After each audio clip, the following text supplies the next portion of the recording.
Okay, so today I'm going to be talking a little bit about the FDA-2 assessment, which is known as the French dysarthria assessment. The purpose of the FDA-2 is to evaluate the muscles used in speech for individuals who are suspected to have dysarthria. And dysarthria is a motor speech disorder that impacts the muscles and the ability for the muscles to produce speech.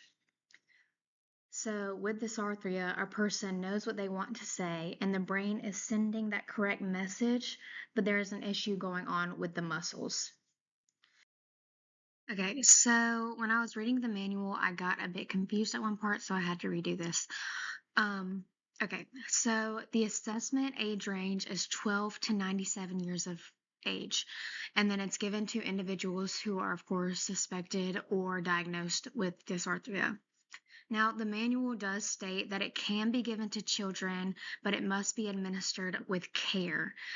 So it's not specifically standardized for children below 12 years of age, but if a clinician uses it as a tool to kind of see where those breakdowns occur in the speech for an individual who is under 12 years of age, then it can be used as a clinical tool, but it's not standardized.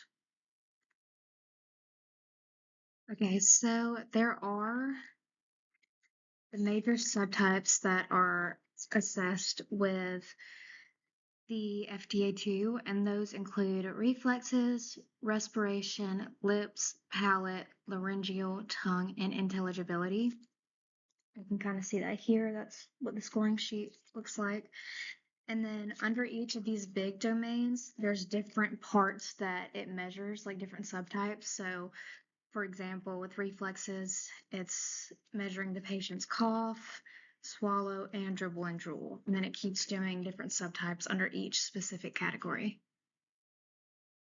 Okay, so again, the FDA-2 is used when dysarthria is expected in a patient, and it's used to look at how well someone's speech muscles are working and how severe the speech difficulty is, so that you can have a baseline and then track treatment and planning over time. I also wanted to point out that dysarthria can be developmental or acquired. So if a patient is experiencing certain signs, and this could be like slurred speech, reduced intelligibility, their voice quality is abnormal, or there's difficulty coordinating those speech movements, then this assessment may be used to determine if there is any severity linking with dysarthria symptoms. And then after the test is administered, you may use your clinical judgment to decide which type of dysarthria you suspect the patient may have. And there's different types listed within the manual. They're all right here: flaccid, spastic, cerebellar, mixed, and extrapyramidal. And then it also goes into the different types of features for each type of dysarthria, so that helps determine which type the patient may have. So, doing the FDA-2 helped me realize how detailed a motor speech assessment can be, especially when looking at dysarthria. I really like this assessment in particular because it breaks down the different areas of speech.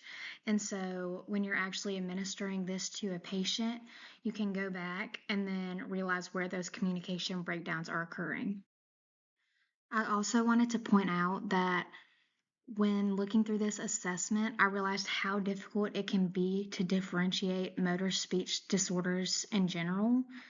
Even when you're looking through these structured tasks, the characteristics can tend to overlap in motor speech disorders, and it can make it quite difficult to diagnose because it's not always clear cut.